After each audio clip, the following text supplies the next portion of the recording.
two groups that have, without question, been exchanging information freely are the Russian and Western ufologists. It's with a sense of full cooperation that much of the formerly sensitive information has surfaced. At one end of the spectrum are simple UFO sightings which are often accompanied by film or video footage. At the other end are accounts of actual contact with alien beings for which most bona fide researchers retain a healthy dose of skepticism. Interestingly, many psychiatrists and psychologists have placed considerably more credence in stories of alien abduction than ufologists. Though no such encounters have been officially reported in the former Soviet Union, and in spite of efforts by the government to deny their existence, documented cases do exist. Typically, the abductee reports seeing a blinding white light, usually hovering high above. These abductees have reported under hypnosis that they feel compelled to approach the light, as if they are somehow being drawn towards it. Some have reported seeing doors to the crafts actually opening for them. As with their reaction to the light, they feel compelled to walk through. Most abductees have not been able to describe the interiors of these crafts, other than recalling swirling mist and bright lights. Most reported alien abductions include harrowing accounts of medical experiments. Subjects describe an examination room of some kind. Many have reported strange probe-like tools being used on them, and they recall the frightening sensation of being examined, though simultaneously being unable to do anything about it.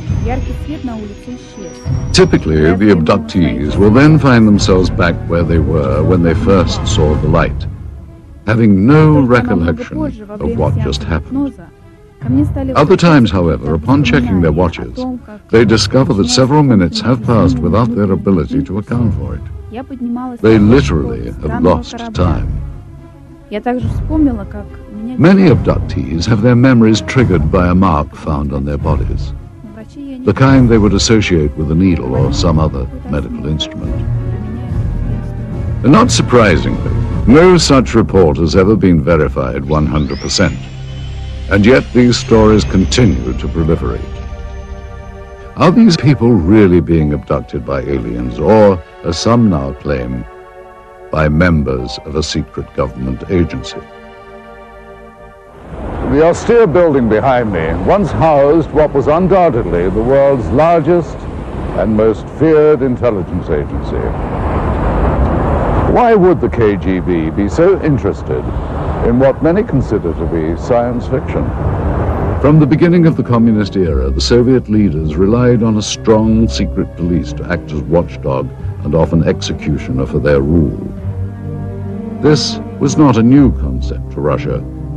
During the rule of Tsar Nicholas, the secret police was everywhere, its agents spying on everyone. There were agents watching every train station, hotel, and theater. Shortly after the Russian Revolution, the first Soviet government approved the creation of their own secret police. It soon became a powerful mainstay of the Soviet system.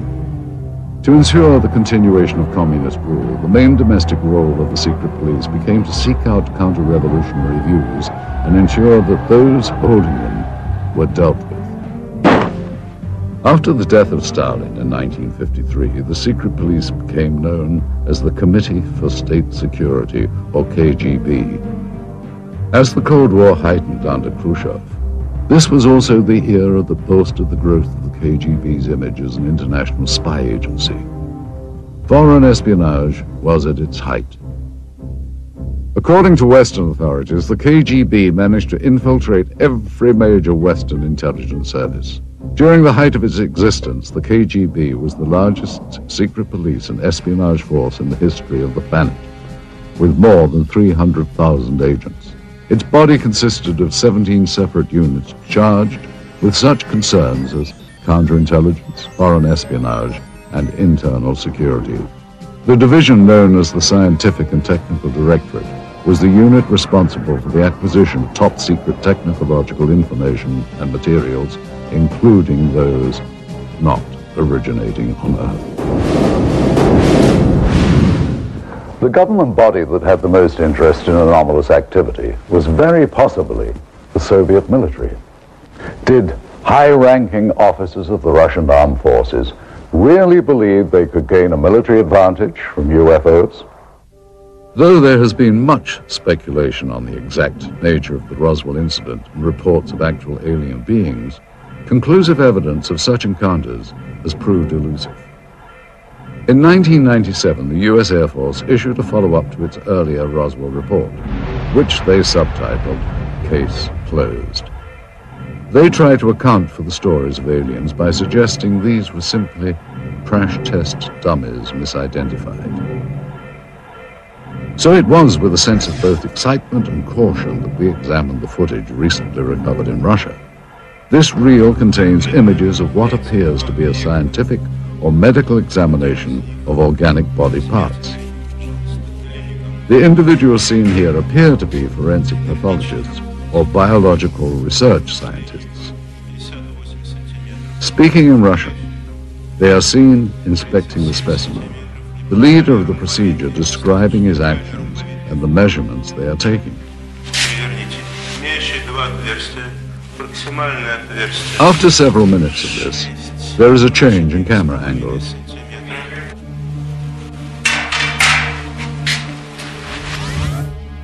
Now we see the specimen being more extensively examined. Придерживайте инструмент.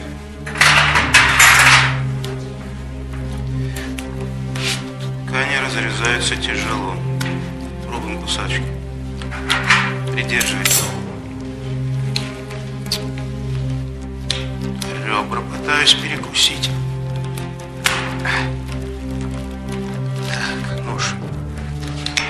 Tools are used to cut open what the leader constantly refers to as tissue. Что-то белое попадает. Очень ригидные ткани. Давайте попробуем другим. Придерживайте.